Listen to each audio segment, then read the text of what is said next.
Okay, we're in action. Fantastic. So I'm here tonight to talk to you about what the renewable energy zone might mean for our communities. And I say communities because, of course, there's many communities within the New England. And I see this as both an opportunity and a challenge with the renewable energy zones being declared and the way that they're currently being rolled out. But mostly it is an opportunity, particularly if the community, I believe, if the community is ready to work with it and to make the most of it. So we'll be talking through that tonight. Just very, very quickly, I won't labor this, but the future is renewable. We are now at the point where renewable energy just makes sense for the future of our electricity and energy generally. Renewable energy is the cheapest form of new build power station. And so it just makes sense that we're going to see more wind and more solar PV, as well as other forms of renewable energy. But of course, the big question is, how is this going to happen? How is this transition going to happen? How quickly will it happen? Will it be fast enough for climate change? And will it be fair? Will it actually benefit the communities that host the projects? Will it enable our communities to participate? And really what we're on the brink of is a once in a century opportunity. It's a massive step change in so many things, and renewable energy, by virtue of being scalable, it can be distributed, and it can provide an opportunity for everyday people in every context that they live within to participate and to experience the benefits. But of course, that depends on how we pursue this opportunity. So what we'll go through tonight, I'll talk to you about the renewable energy zones and what they are, and what's been declared for the New England so far. I'll talk to you about what you should expect from good practice in terms of renewable energy development, and the way that renewable energy developers and the renewable energy zone should be expected to operate in terms of community engagement practices and the benefit sharing, the way that they share those benefits with the local community. And part of that is one of the really key potential benefits for a community is in how local jobs and training opportunities are facilitated, and also how well the opportunities for local businesses to provide services, how well that is facilitated. So we'll talk through the opportunities, and I'll give you some case studies of what I see as exciting possibilities for inspiration. So in terms of context and, just at a very high level, I know that there's been strong interest from the community in renewable energy and in Armidale and, more broadly in the New England for a long time, despite what Barnaby Joyce might say. There's strong household uptake of renewable energy. There's been various interest in community-led renewable energy projects. So that's a strong foundation. And there's been already some wind and solar farms at various stages of planning and development and operation as well. There's a number of projects, well, there's more and more all the time being proposed in the region. And we know also that council has a desire to be proactive in this space, and Dan's going to talk to you more about that. So what is a renewable energy zone? It's essentially a modern day power station. It's an approach to consolidating the planning and the infrastructure to enable areas that have really strong renewable energy resources to develop those resources and to be able to feed them into high voltage transmission networks, to be able to get that electricity out to other areas, and in particular to high density and high energy using areas like, the cities and that sort of thing. It also combines storage, and it's an approach to renewable energy development that many Australian states are pursuing. New South Wales, Victoria, Tasmania and Queensland have all made a commitment to developing renewable energy zones. And a big part of what that means is making sure that there is strong transmission networks, so transmission upgrades and new transmission lines into those regions with strong renewable energy potential. So in New South Wales, there's 4 areas that have been committed and another 2 areas that are being proposed. But the 4 that are committed are the Central West Orana, and that's been the first one. It's the most developed to date. The New England, which has been just released as, just announced as a zone very recently, the Southwest and the Hunter Valley. So the approach is being led and coordinated through a new state-owned corporation called the Energy Corporation of New South Wales, or EnergyCo. And their role is going to be coordinating the establishment of the RES. And that includes leading the community and stakeholder engagement, and also ensuring, and this is their words, promoting local development opportunities, including engaging with local community and industry.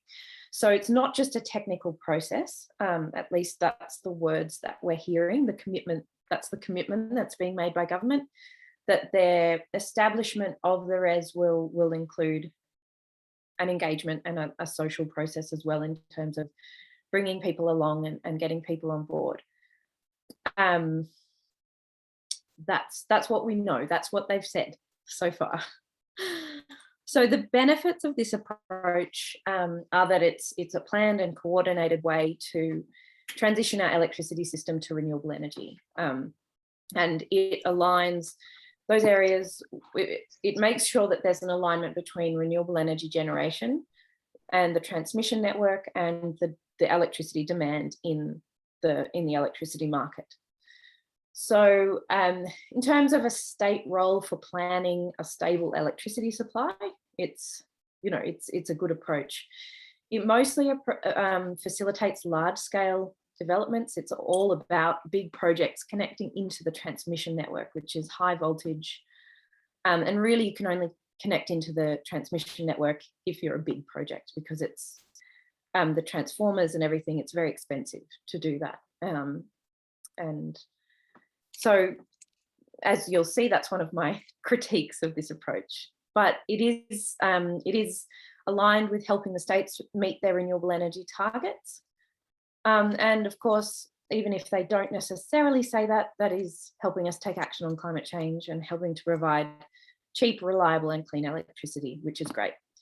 The New South Wales government is also made a commitment, and this is a quote from them, to community partnership from strategic planning and best practice engagement and benefit sharing. We don't quite know what that actually means yet, but they've said it. So hopefully they've got a plan. So in terms of the challenges of the RES, already we're seeing some issues with what's called the social license for these plans. So a social license is a concept where the local community and the social context within which a development takes place, there needs to be support and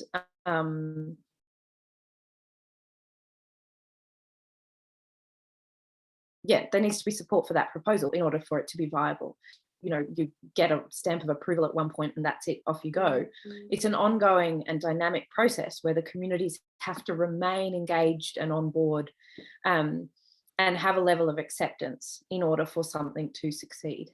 And at the moment, there has been challenges reaching that level of community support, particularly for proposals for new transmission lines, but also for individual renewable projects. And I'll talk more about this in a minute. There as yet has been very little local stakeholder and community consultation about the RESs. There has been a reference group set up for New England, but it's only met a couple of times so far, and we don't have a clear sense. There's been no plans released about how the government actually intends to deliver their engagement and their consultation around how the RES is going to be set up and what it's really going to mean when the rubber hits the road. So there's currently no pathway for delivering community participation, community benefits, quality community engagement, local jobs and training, or local procurement. That's not to say they're not going to do it, but at the moment we don't know to what extent they'll do it or how they'll do it, and to what extent the state government sees their role in creating the RES and setting these things up for individual projects to then come in and also continue that work, good work, and have really clear expectations around how they do what they do. The other issue, of course, is that in supporting large-scale projects, you miss out on a whole swathe of potential renewable energy projects. And within that are the opportunities for smaller and mid-scale projects, and particularly for community-owned projects, because those are projects that would be connecting into the distribution network. So your household projects, your household solar, or smaller scale renewables on farms and businesses, as well as community projects, they would all want to connect into the distribution network. And the RESs at present don't have any, they don't have any focus on the distribution network. So I think that that's a real oversight and a potential lost opportunity, and something that certainly that Community Power Agency has been talking about with the state government as a whole, in a gap in their current policy. So the New England Renewable Energy Zone was declared on the 10th of October, and it's currently under public consultation, but it's just a very narrow element of it that's currently under public consultation. That's mainly the geographic boundaries of the New England RES that they're asking for feedback on right now. But in the coming months, there'll be many other aspects that they'll be asking for feedback on. And I would encourage Sustainable Living Armidale and other people to make submissions to those processes. So in the New England RES, they've slated for up to 8 gigawatts of new renewable energy potential. So that's 8,000 megawatts. It's a lot of renewables. And I'll in a moment, I'll talk to you about what that really means in terms of projects and in relation to the projects that already exist in the area. So it's going to mean an investment of over $10 billion. So this is by far and away the biggest investment the region has ever experienced. And 830 ongoing operational jobs once these projects are up and running. And even more than that, of course, more jobs than that in construction each year. So as part of this process, the government issued an expression of interest to see how many potential projects are there that people are thinking about in the New England, and they received 34 gigawatts of interest. So there's clearly a lot of people thinking, a lot of companies and other proponents thinking about doing projects in the New England to a scale that outweighs the plans for the size of the RES. So as I said, there is a regional reference group that's been set up, and that's the primary forum, or really the only forum we know of so far, that is for the way that consultation will happen between the government and project partners and local community and stakeholders.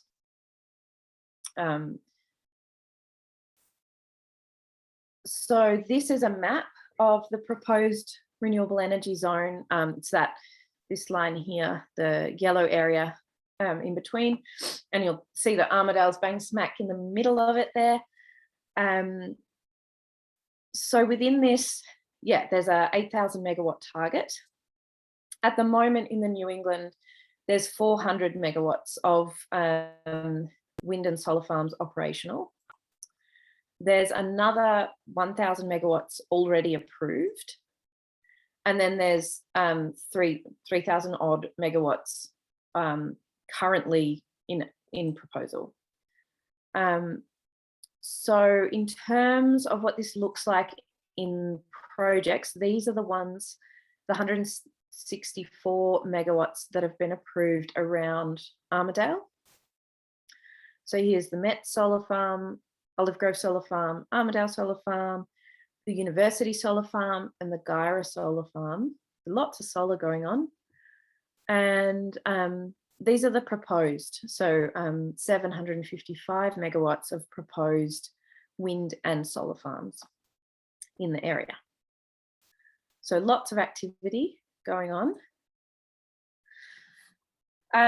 So some of my top thinking about how local communities can make the most of the RES is that it will involve both the New South Wales Government and the developers of individual projects doing good community engagement. So really relating well to communities, having genuine conversations about their projects and the way that they're developed.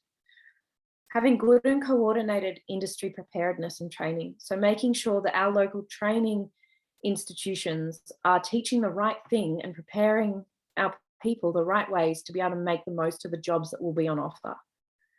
And then also preparing the local industry that already does this kind of work to be ready to take up the opportunities and to supply the services that are needed. Without that preparedness and that lead time, it's quite common for the jobs and the procurement to be taken up by people from outside the region, and that's a massive lost opportunity. The other thing that will be essential is good benefit sharing, and I'll talk about this more in just a moment, what that phrase benefit sharing means. I think also a good way to make the most of a renewable energy zone is having really strong and clear ambitions as a community around renewable energy, what you want, how you want renewables to go for your community and what you want to do.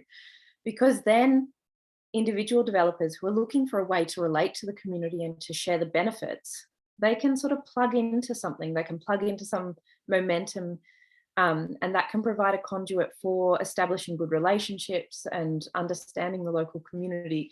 So I think being on the front foot in that regard is really important. And as a community advocating for you to have a seat at the table and to benefit from the developments in your area, and to be clear about the expectations around good engagement and benefit sharing is really important. Seeking out partnerships with council, with the New South Wales Government, and with the developers of the solar and wind projects in your region. And then, as I mentioned before, also participating in the formal consultation process around the RESs. So I've got some slides here in terms of, this is sort of a next phase of understanding what social license is in and what influences it in the renewable context, and what our expectations should be around the way that developers do their engagement and their benefit sharing. And then I'll be giving some examples.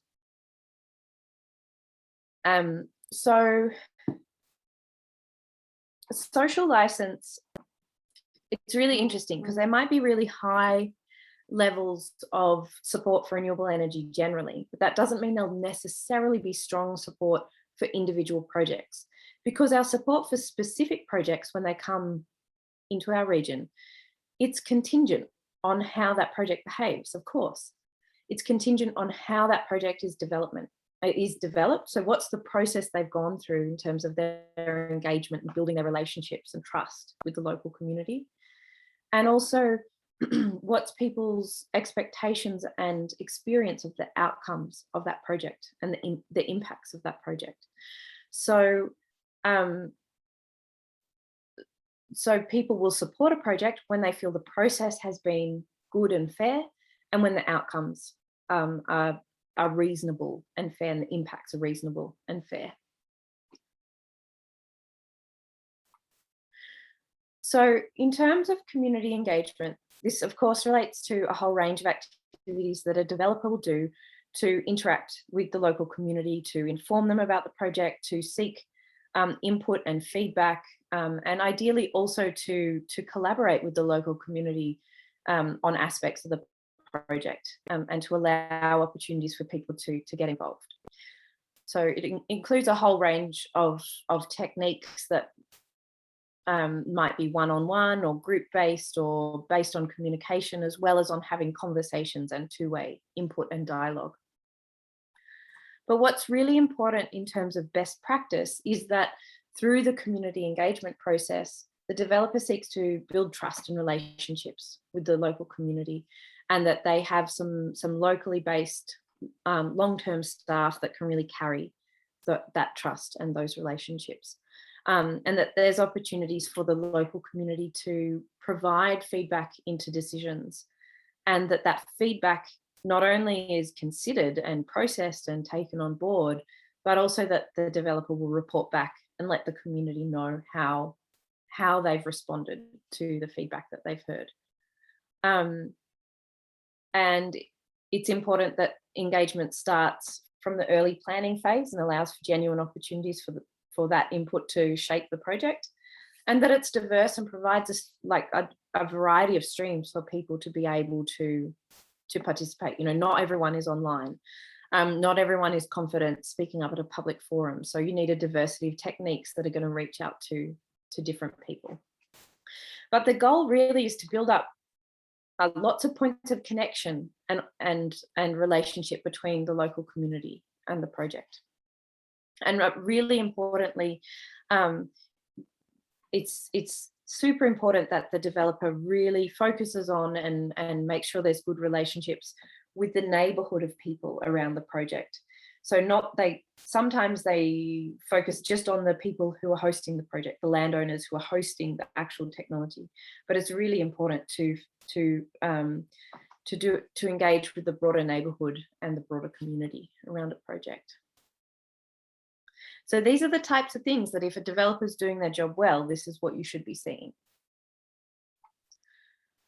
In terms of benefit sharing is a phrase that's come up in the renewable energy sector in the last sort of 5 years. And it's really talking about the ways that a project will share the benefits with the local community, out of that idea of wanting to be a long-term member of the community and wanting to contribute to the community and be valued as a member of that community. It's also about being a good neighbour. It's not linked necessarily to the scale of impact, but it is about recognizing that people are willing to accept change in their landscape if they feel that there is some benefit for that, and that level of change is appropriate for the level of benefit that is being realized. And benefit sharing can take many forms, but it basically encourages, there had been some situations where the landowners who host the wind turbines or the solar panels were getting paid quite a lot of money, but their immediate neighbours who might be very impacted in terms of the change to their landscape, or the impact during construction with traffic on the roads and that all of those sorts of things. They might be very impacted, but they weren't receiving any recognition for that. And the local community, same, they were experiencing this big change, and they were having a local asset being developed in their region without experiencing any benefits. And that caused some tension, understandably. So benefit sharing is about addressing that and wanting to establish a fair approach to doing development. So benefit sharing can take many forms. It might be, I'll talk about that in the next slide, I think, sorry. It's really important that benefit sharing isn't just a tack on at the end that might be seen as, an attempt to buy support for a project. It's really got to be aligned with community engagement, that conversation about what could the benefit sharing look like. That needs to start early on with the community. And it's a perfect thing actually for the community to co-design, to work with the developer to say, hey, this is what we think would have the best impact in our local place. This is our ambition. These are the things we've identified as a community that are important. Let's address that through the benefit sharing. We ran a community engagement process with the Uralla community to figure out how they would like the benefits shared from the New England solar farm. And that was a process that we went through with them and facilitated, and then took the findings from that community process to UPC, the developer of the solar farm, and said, this is what the community would like to do with the amount of money that you set aside for benefit sharing. And I think that that's a good approach, and UPC agreed to implement what the community came up with, and they've started that process, which is great.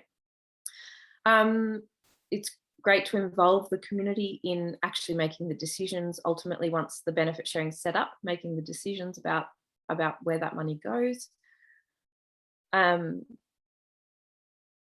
it's really important that the benefit sharing targets the immediate neighbours as well as the broader local community. So in terms of the forms that benefit sharing takes and the amount of money that's contributed, it's often calculated per megawatt, which is good because then it relates to the scale of the project.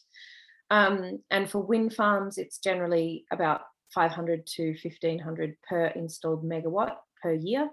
And for solar farms, it's around 130 to $800 per installed megawatt per year. So for, this might add up to hundreds of thousands of dollars each year in a community, depending on the scale of the project. And the reason for the range there is because every project is different in terms of, the resource available to it and the cost of developing it. And, there's just a lot of different factors that need to be factored into determining how much can be set aside. But once that envelope of funding is set aside, there's then many forms that community benefit sharing can take. So it can be setting up a grant fund or scholarships, or it might be funding the installation of solar panels for all of the households in the immediate neighbourhood, or it might be partnering with a local organisation and like the RFS or whoever, a local conservation organisation, and guaranteeing them a certain amount of funding each year for the next 10 or 20 years. Some projects have given a gift of equity in the company. So people own shares in the company that owns the wind farm, and they then get returns on those shares. So there's a lot of different forms that it can take. And you'll see there that I've got a note that council can play a role in helping to make sure that advocating that companies contribute this amount of money and that it's aligned with good engagement practice. And maybe Dan will talk a bit more about that. So I'm aware I've already been talking for a very long time, but I would like to give you some examples if that's okay. So I wanted to give you this example from Victoria. It's the Canoa Bridge wind farm. It's quite a small wind farm. It's only 6 turbines. But what they did really well was excellent community engagement paired really well with good benefit sharing, and having those two things working really nicely with each other. So in this project, they really focused on face-to-face engagement with everyone, all of the people, all of the landowners who were hosting the project, as well as the neighbours within 3 kilometres. And they spoke to all those people as a group so that they could have group-based conversations and develop group agreement around the things, the feedback that they were providing to the developer about how the form the project should take. So that was really great. And then the company and that group of neighbours and landowners, they negotiated this arrangement where everyone within 3 kilometres would be given shares in the project. And together, all of those people own 4% of that company, and they receive a return on those shares. But they also established an annual grant fund of $25,000, and that can be for anyone in the local region, in the local community, to apply for funding for projects. But it's that group of neighbours that govern that fund and make the decisions about where the money goes. And another important feature of what they did was to have a delegate from that group of neighbours and landowners as an observer on the board of the wind farm, and able to be that conduit between the project and the community. So because of this approach to engagement and benefit sharing, this project was the first wind farm to be approved over a period of 2 years in Victoria, when there was a lot of concern during that period back in 2011 There was a lot of concern around wind farms for various reasons, quite political reasons. And it was the first wind farm to be approved for a very long time. And it had unanimous support. It didn't go to a tribunal. It was approved very quickly. It didn't cause division in the community, and they didn't get any negative press. All of that is super valuable for our company, for their reputation, for their project development budget. So it's not true that community engagement and benefit sharing costs lots of money and are extra add-ons. They're actually fundamental to doing good business. And because their project had good social credibility and a good social license, that was also part of what helped that company win a really good tender with the ACT government for their electricity. So they're getting paid really well for their electricity they're producing. So for them, it was absolutely great business. I also wanted to talk through the importance of local jobs, training and procurement, and give you an example around this. So by far and away, the biggest potential impact a project can have economically in a region, but also socially, is around how it employs people, who's employed, where they're from, and how it does training and procurement of the various services that it will need through its project lifecycle. It's not automatic that those jobs and services will be procured locally. There are definitely trends of fly in, fly out workers. It's something that has to be actively encouraged. So these types of things can be built into the way a renewable energy project usually works, is that a project owner or a project developer will put out a contract for the engineering, procurement and construction contract. And they can include in that contract targets and requirements around local procurement and local jobs and training. But they don't automatically do that. In fact, it's not common. But it's essential in terms of delivering regional benefit that the New South Wales government is claiming will happen. This is what is absolutely essential. And the New England is so well positioned to do it because training is a forte of particularly Armidale.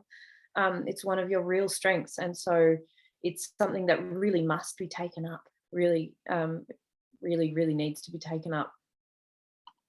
And then the other types of local contracts that happen through a project are not only around things like the electrical components, but it's also things like fencing and earthworks and accommodation and food and grounds maintenance and solar panel maintenance. So there's a lot of different contracts, making sure that local industry knows what those opportunities are, knows what type of services are needed, and they're ready to respond to tenders when they come available is really important.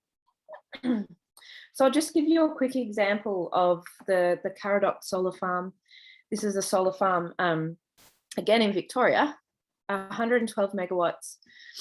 And what was really great about this solar farm is that they really prioritised employing local people and offering training opportunities. So they had a peak workforce of 260 people during construction, and they employed 90 long-term unemployed people. They partnered with the Migrant Resource Centre, with local Indigenous organisations to make sure that those people were ready to and prepared, and they did training to make sure that they were able to take up the jobs in the solar farm.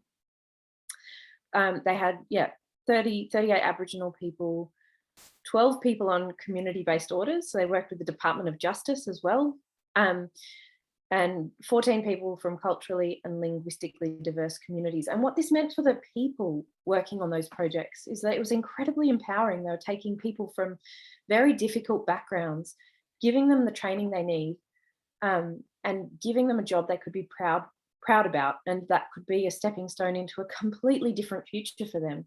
So this is a massive economic and social, a massive positive impact in terms of economic and social outcomes from that project. So I'm almost done. I'm really sorry. It's taken me a lot longer to get through this than I thought, but this is the same slide I showed earlier. I just wanted to remind you of the things I feel will help make the most of the renewable energy zone. And I just want to pick out that point about the community having strong renewable energy ambitions and projects that that renewable energy developers then can understand the ambition of the community, the vision of the community, and they can hopefully, first of all, identify you as an organization to consult with, but then hopefully through a conversation, and you need to be proactive about this, of course, but through a conversation, be able to develop ways of getting involved in their project and them getting involved in your projects that could be really, really positive. And I wanted to give this example of Hepburn Wind. Probably a lot of you have heard of Hepburn Wind. It's a community-owned wind project. But what I think is really interesting from this is that they've now gone on to do so many other things. And this is the way that that local community energy ambition, it can snowball and become something really amazing. So they've got their wind farm. It's locally owned. And they've also now developed a solar farm that will soon be constructed under the wind farm. They've facilitated a number of local bulk buy programs and energy efficiency programs with households and organisations in their community. They've done a bulk buy for electric vehicles. They've installed an electric vehicle charging station, and they've developed all these partnerships and all this positive energy in the community. And that whole community has now declared themselves as a zero net emissions community, and they're working really effectively towards that goal. So I think that's just an example of holding a vision and then developing partnerships to keep plugging away at different aspects of that vision.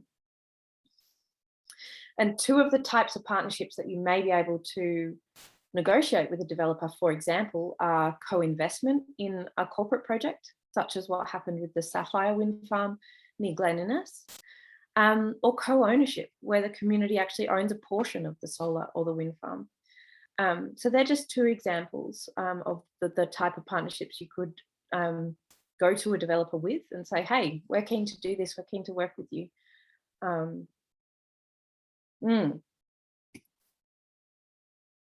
That's the end. Sorry it took so long. I'll stop. Yeah, do that, Jara. Thanks. It wasn't too long. That was fine. That was very interesting. Dan, you reckon you can have another go at sharing your screen?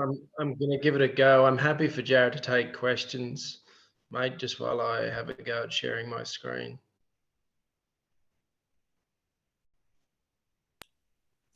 To be honest,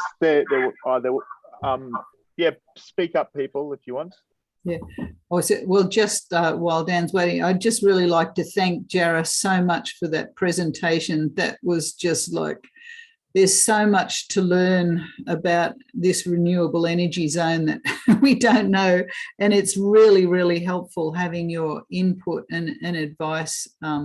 I can see there's a huge upskilling that we need to do in order to really engage with this process. And I'm looking forward to talking more on it soon, but maybe Dan. I think Jim, do you want to ask a question, or Lynn? Yeah, I was just going to ask a question about the boundary, the zone for the New England res, because I'm here near Tamworth, which is just outside the zone. I don't know what the benefits would be, whether the boundary would be extended into our part of the valley. So that is exactly what they're consulting on right now. So that's a question that you could ask the New South Wales government if you wish, or make your case that it should be extended. I don't know the thinking behind that, but in general, the principles they've used to draw those boundaries are proximity to existing transmission lines or planned corridors for transmission lines, for new transmission lines. and how that marries up with particularly wind and solar resources, but also the potential for pumped hydro. So I would say that because Tamworth is a little lower, it's likely the wind resources are less, and because it's not right on the escarpment or close to the escarpment, the opportunities for pumped hydro are less. But that I don't know exactly the answer to that question. Right. Okay. It's just that you've got that proposed solar farm at Katingal, which is just a few kilometres from where I live, but it's outside of that map that you showed earlier. That's right. So it's not to say that other renewable energy developments won't happen outside the renewable energy zone. They will happen in all sorts of places. It's just that they're going to be consolidated into the zone because that's where the transmission network is going to be bolstered to be able to take up all of that extra generation. Okay, thank you.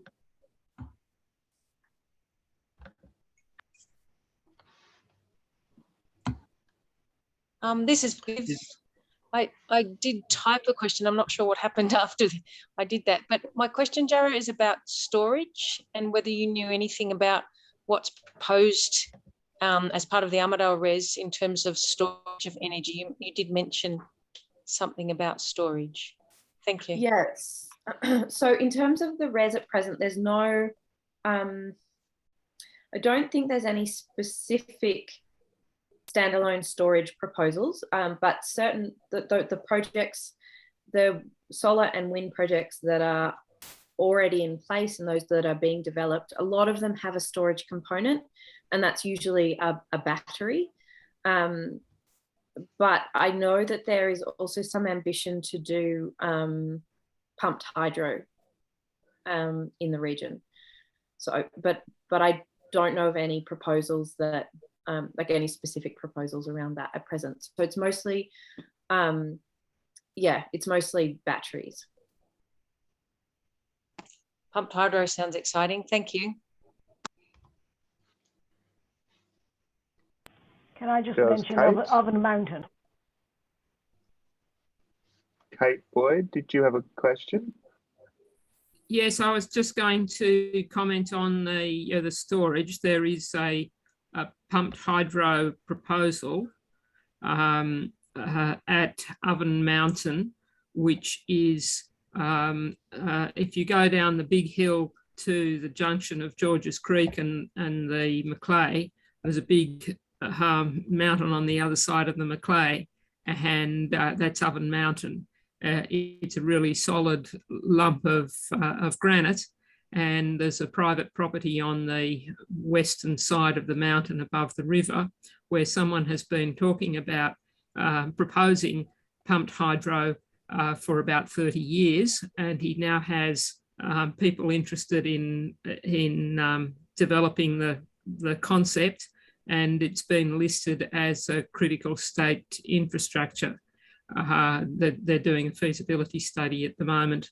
And it basically involves a lot of drilling for an underground piping and underground power station. And I presume that's where they're going to get the rock for building the dam at the top to hold some water on the edge of the escarpment, and a dam at the bottom in a little side valley, not on the river. But we'll doubtless hear more about that over time. But the big question with that one is actually in relation to the power line that's kind of parallel to the big hill, and whether that needs to be upgraded and whether there's a lot of environmental damage associated with that. So I guess that the transmission line network issue is another thing that we need to learn more about. Great response, Kate. Thanks so much. You're full of knowledge on that one. So perhaps, Dan, are you having trouble getting the screen up? I think I'm okay. Can everybody see that PowerPoint presentation? We can see your face at the moment. We could see it before, so maybe just try sharing it again. Let's try again. Yeah.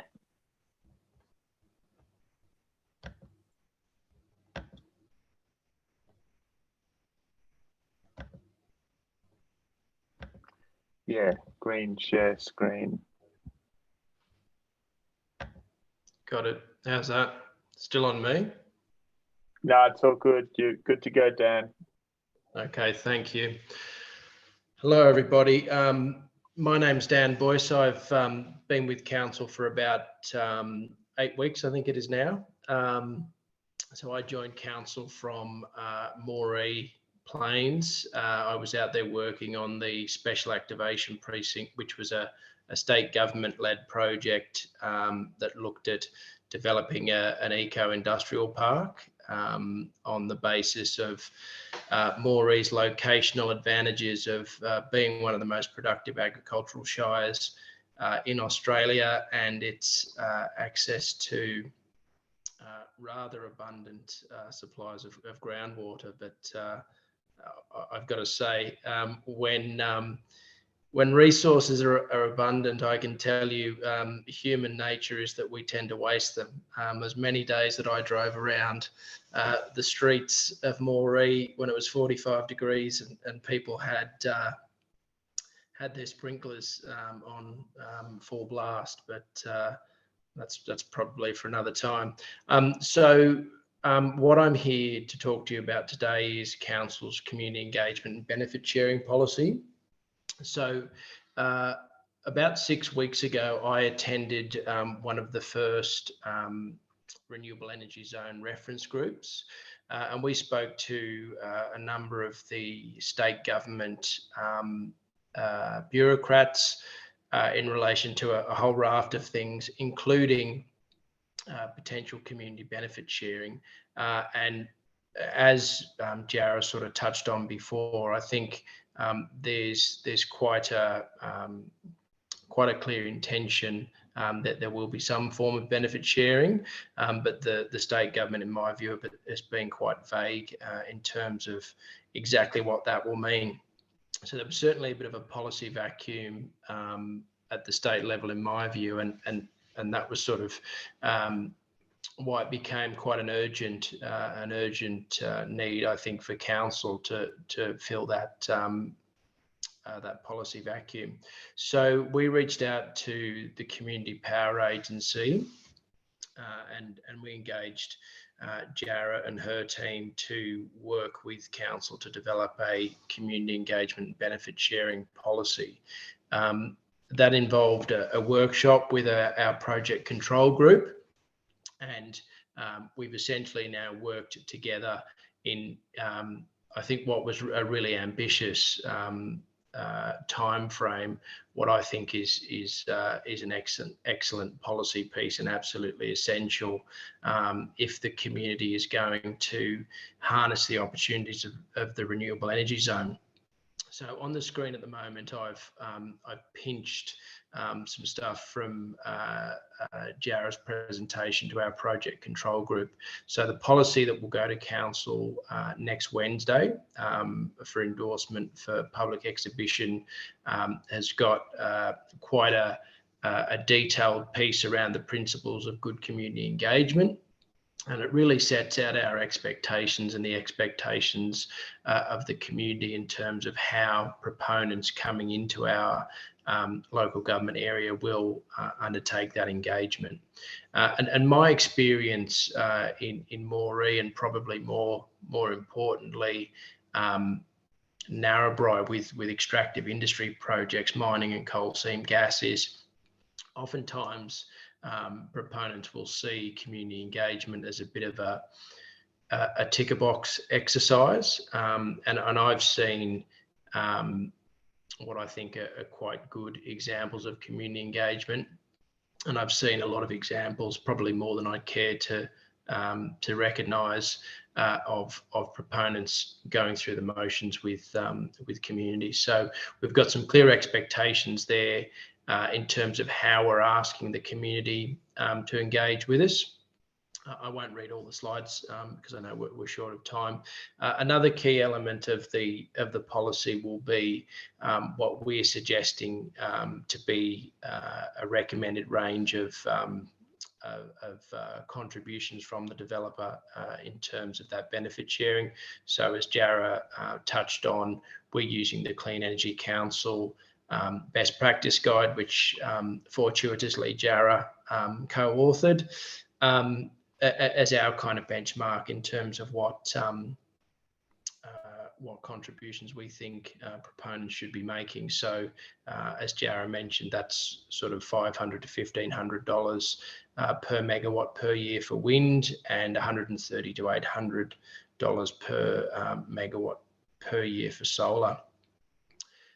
Another key element, and I think probably the most important element in my view of the policy, is the governance model, and what we're recommending that council endorse next Wednesday for public exhibition is that there be a very significant community presence on the Section 355 committees that oversee the benefit fund.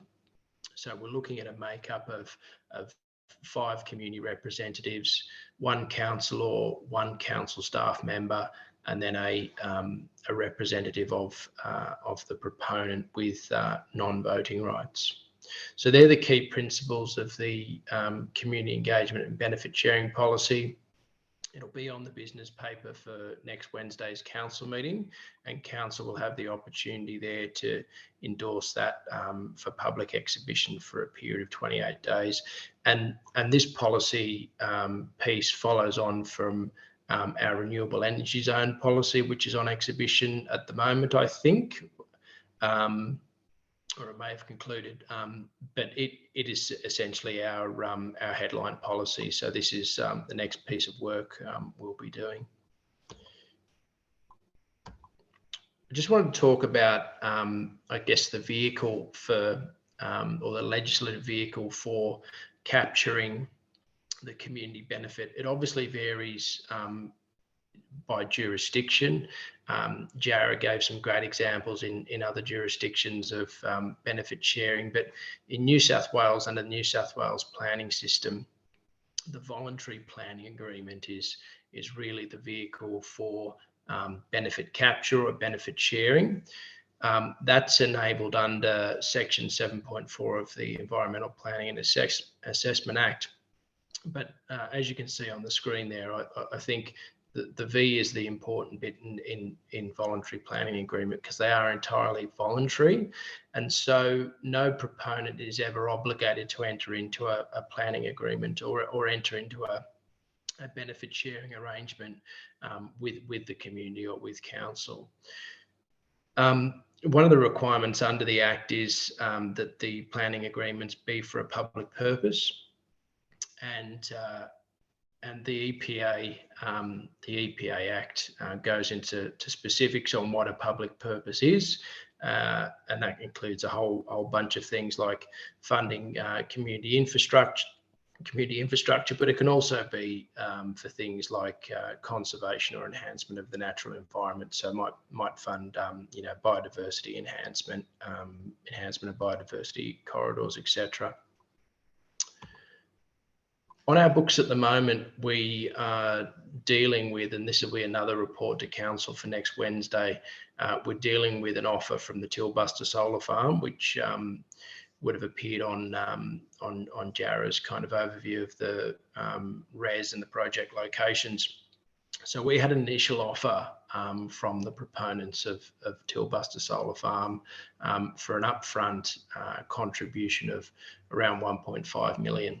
And that was based on the fixed developer contributions that apply to most development in New South Wales, certainly all of the local development that would go through council for consent.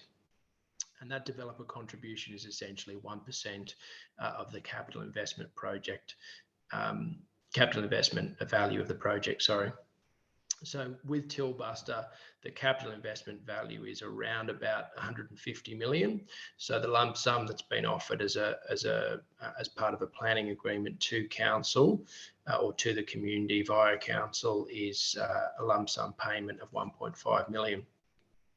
We subsequently asked the proponent to come back and look at an upfront payment and some ongoing annual payments as well. And that was option B that they put to us, which is on your screen there now, which was a upfront payment of 450,000, and then ongoing payments, as you see on the screen there, at 25,000 per year for the first 10 years, 50 for years 10 to 20, and then 75,000 from years 20 to 30. At a staff level, we went back to the proponent, having had the benefit of doing the workshop with Jara and her team, and we requested the alternative C that you see on your screen there. So we went back and asked for $1 million up front, and then ongoing annual payments of 90,000. I think one of the most important aspects of that alternative request from us was item number 4 there, which is that the proponent will fund and undertake community engagement to co-design the benefit sharing strategy. So apart from negotiating the quantum, which is what we're endeavouring to do here, I don't think it's I don't think it's good form that we are also negotiating and preempting what the community might want in terms of the benefit sharing outcomes. So a key thing for us now is that the proponents go out and talk to the community, and the community has the opportunity to co-design those benefit sharing outcomes, albeit that we will have agreed the quantum on their behalf. So what I've got on the screen there is just, I guess, a little bit of a table that shows how the options that have been put to us and the alternatives sit within the recommended range from the Clean Energy Council. So option B sort of sits somewhere between $400 and $500 per megawatt, and that has an overall contribution of 1.95 million over the 30 years. What we've put back at alternative C sits above or at the top end of the recommended guide, and that's at about $3.7 million over the 30 years. What's difficult when you're negotiating planning agreements, in my experience, and I had the opportunity to negotiate a couple when I was at Narrabri relating to mining projects, is the state government does have the opportunity to apply the 1% contribution amount. That would effectively guarantee a floor on your negotiations. So by way of example, with the Tilbuster Solar Farm, if the state government were prepared to apply the fixed developer contribution levy of 1%, that would effectively guarantee the community a contribution of $1.5 million. And then when you were going into negotiations with the proponent, you then have the opportunity, I guess, to negotiate either a greater quantum or some other more nuanced and more dynamic arrangement, whether it be some sort of co-ownership, as Jara sort of touched on. But what applying that 1% levy would do would effectively give us a floor on our negotiations. The feedback that we've had from the state government is that they have not, and they don't intend to apply the 1% developer levy as a bit of a fail-safe for councils when we're negotiating these planning agreements. That's disappointing, because my experience in negotiating planning agreements with proponents for mining projects is it's nice to have that fail-safe behind you, so you can go into the negotiations with a high degree of confidence. You can't always rely on somebody having a good social conscience.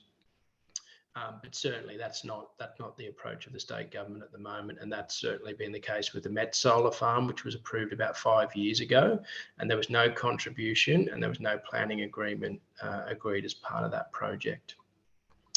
So that's pretty much it from me. I'm happy to take any questions.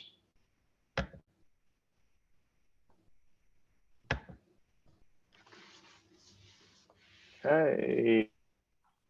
And I'm just looking down.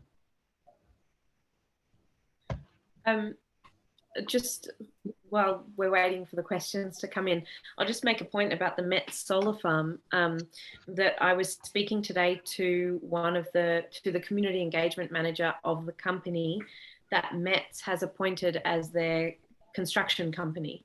That's a company called Beon, and it's actually the example I gave earlier in my talk. So Beon has a really positive approach to local employment, local procurement. And I think that that's a real opportunity to try to make sure that that approach is taken with the Met Solar Farm. I know Beon would be up for it. So I should add to that, Jara, that whilst there was no contribution applied as part of the approval, they have already reached out to us and said that they want to discuss a community benefit sharing. So I think that goes to what you were saying. Great. If there's also still no questions, there was another point that I was wanting to make, and just to seed a thought, is that one of the opportunities with the renewable energy zone is there is a lot of projects going to happen in your region over the coming years. And there's an opportunity maybe to think about what could a regional level benefit fund look like, and how could you set it up to have perpetual benefit? So it really commits to the future of the region, makes a positive contribution ongoing for the future of the region. And so that you're pooling that money, using it strategically on things that will have a really positive legacy. That a regional approach to benefit sharing might pool funds from several projects together. I think that's a really exciting opportunity to think through, and a conversation that would be, I think, really productive between community organisations and council. Yeah, I think that's a great suggestion, Jara, and I think probably the New England Joint Organisation would be a good platform for us to have those discussions. I think having come from smaller councils like Moree and Narrabri, resourcing is always an issue, and I think part of the reason that we brought your team in was council officers are generalists, and I know in my experience working on bigger mining projects, when you're asked as a town planner to review a 2,000-page EIS for a coal seam gas project, it's really in a completely different league. So I think what we're going to need to do as the regional council or the regional partner is to probably give a helping hand to some of the smaller councils in terms of leveraging what we're doing, because places like Glen Innes and smaller councils just won't have the resources in-house. Yeah. So I can see here there's a couple of questions. There's one from Jim and Lynn Cherry asking does either speaker have any thoughts on hydrogen? My thoughts on hydrogen are that there's green hydrogen and there's black hydrogen. And if hydrogen is going to be a good thing at all, it needs to be green. So hydrogen, to create hydrogen, you have to put in energy. And that energy absolutely must come from a renewable source for it to be a positive thing. And it takes quite a lot of energy. You lose quite a lot of energy when you create hydrogen. And then but the benefit is you can use it as a storage, and you can use it as a fuel for transport, for example, and you can use it as a fuel that's deployable whenever you need an instant spike in electricity generation. So for industry, for high energy using industry, hydrogen is something that could be considered to augment other sources of renewable generation when there are lows in the supply. So I think that it could be a good part of the picture. I think it's still at present, we're trying to figure out when it makes sense in terms of the costs and benefits. I think it's a really interesting part of the picture, and one of the reasons why it's being advocated is that it could enable Australia, which has enormous renewable energy potential, it could enable us to be an exporter of green energy sources. in the Asia Pacific region. Yeah, but I do think it's still at this point not experimental, but we're still figuring out how it's actually going to make sense in what circumstances. Dan, did you want to add anything on that one? No, I think you covered that. Certainly my experience at Moree in the activation precinct was that it was solar farms with direct feed and batteries that seemed to make more sense than the hydrogen, although I know they were looking at a hydrogen microgrid there for the industrial park. Yeah. So there's a comment here that perhaps negotiations should also insist that the annual benefits continue as long as the renewable energy project is generating power.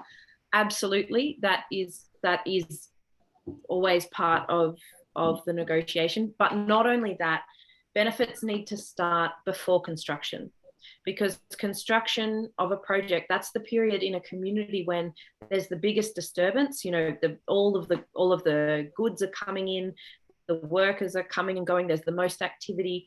And there's the biggest level of change in the local landscape. And that change can be difficult. You know, we all love and are deeply connected to the places that we live. And so when you're experiencing that disturbance, if you also know what the benefits of it are, and that can help, it can help balance the picture. So benefit sharing needs to start before construction, or at least with construction, and also needs to take into consideration the impacts of the decommissioning process, or if it's not decommissioned and it's refurbished and repowered, it needs to take that into account as well. Yeah, that's a real sticking point for us at the moment, Jarrah, with Tillbuster. They're really sticking to their guns on commencement of operation, and on that basis that, you know, as you were saying, community benefit needs to occur when the disturbance occurs. We're asking for commencement of construction, so that'll be something that council will consider on Wednesday. Yeah. So another question, do you know anything about what changes to the transmission network might be proposed and whether the community is likely to be engaged in discussion about this? I expect big proponents could have a say. I don't know the detail of what they proposed for the New England, and that detail hasn't been released yet as far as I'm aware.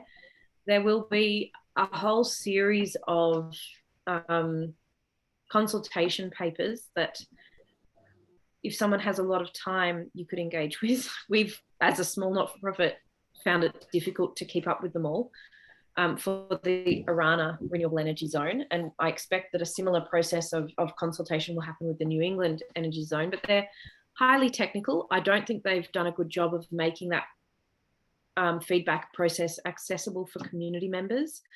And it's an aspect of the planning that I'd really like to see change. And we actually have a meeting with the state government to discuss those sorts of things next week. So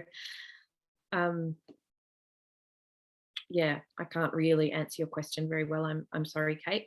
Dan, I don't know, did you want to add anything to that? Nope. Another question from Dorothy. Developers were asked to bid for a share of the upgraded transmission line to the Hunter Valley. Yeah, it is certainly quite a complex process, the planning for the new transmission lines, you know, where they'll go, what size they'll be, who will pay for them, how access rights into the transmission line will be allocated. Yeah, it's quite complex. Annette has said here, she made a comment that I've had an opportunity to see the draft community benefit and community engagement and benefit sharing policy, and it mentions both bioenergy and gas as renewables. How are these renewables? The bioenergy and the gas, and maybe this needs to be clarified in the policy, but certainly our intent as an organisation, we very clearly only advocate for bioenergy that comes from waste sources. So redirecting landfill, for example, or crop waste, or sewage. Those are what we consider to be viable renewable sources of inputs for bioenergy. Certainly not natural gas, certainly not coal seam gas, and not not native forest. We have issues with all of those forms of gas.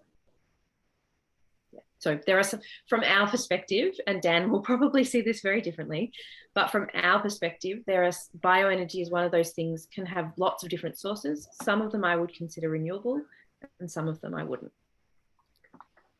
Renewable and sustainable, that is, yeah. Dan, I don't know if you want to chip into that one. Look, I don't think so. Look, I guess my take on the policy, as you know, Jarrah, it was sort of something that we thought we just needed to get something to fill that void.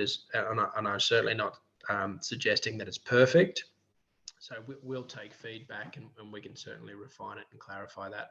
And I guess the idea is that we focus on the benefit sharing for renewable energy projects. It could equally be applied to any other state significant projects that occur in the Shire. Whether you agree with them philosophically or not, I think is a separate discussion, but we're certainly keen to make sure that there is a net community benefit from hosting these projects in our Shire.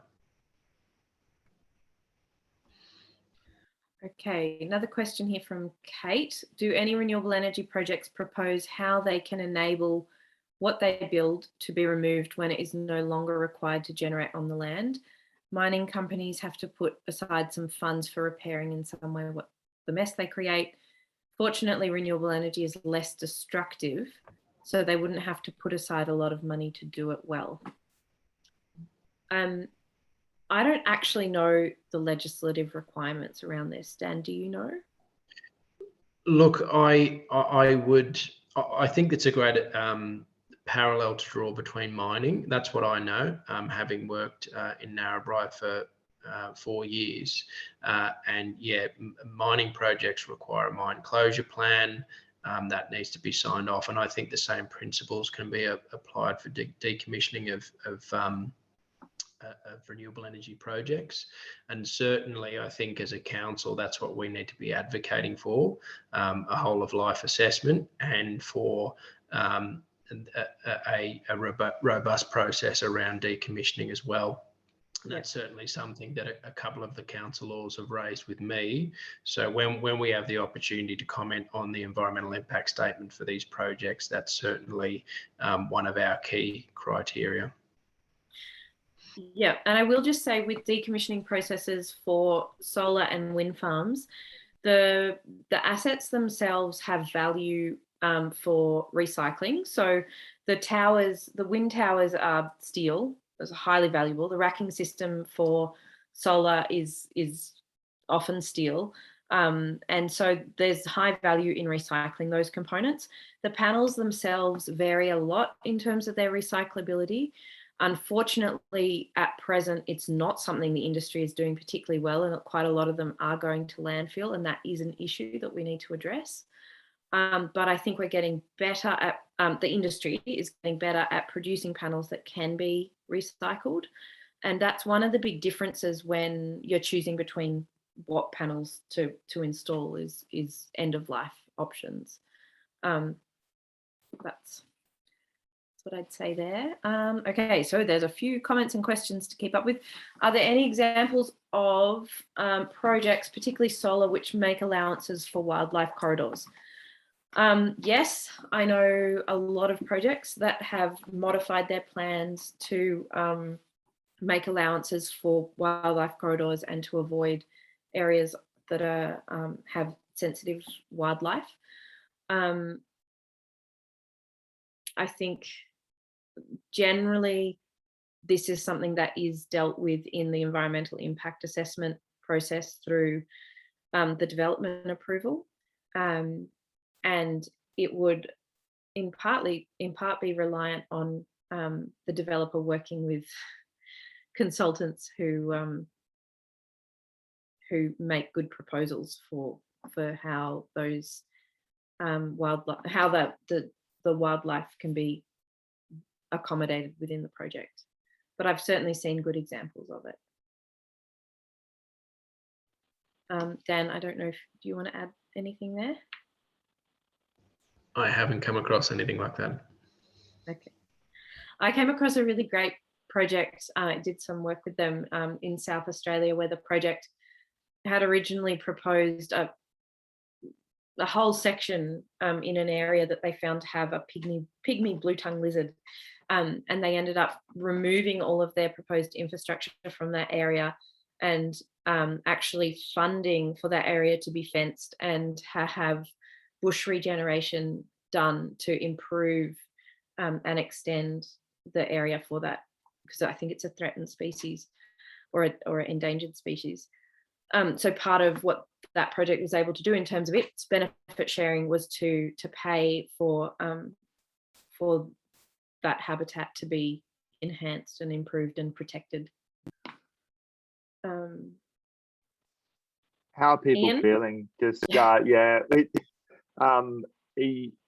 are people getting tired, or should we wrap this up? There's some. Do you want to tackle any more questions? It's nearly 9 o'clock now, and I think my cat wants to go to bed. Oh, you poor kitty.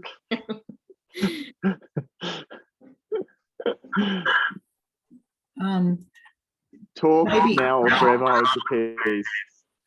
Maybe we could just take note of those questions, Ian. Are you able to copy the chat, and we can perhaps look at some of them later on, and we'll finish up now. Is that how are people feeling about that?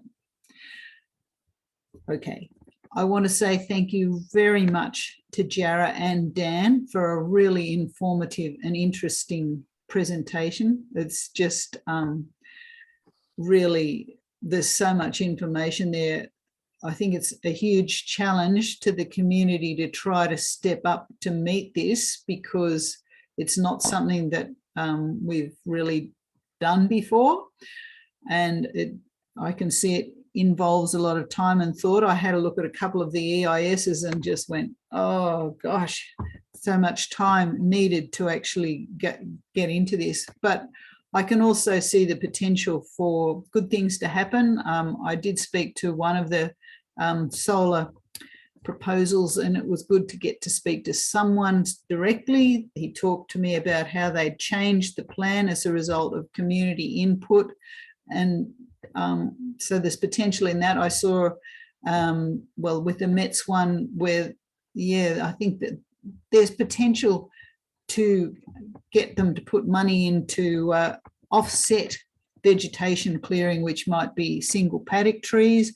I noticed that there was quite a lot of planting had been done on the Mets solar farm, and that wasn't even mentioned in the EIS. So it's really given us some good ideas, and I'm really hoping that there's some people out there who can step up to this and put some good input in. So thanks very much. Again, that was really great, and hopefully it'll be recorded and people can refer back to it and others can watch it. I really appreciate your time this late at night, and especially on your anniversary, Jared. So thanks very much, and good night, everyone. Thank you. It's great to join you. Yeah, thanks. Yeah.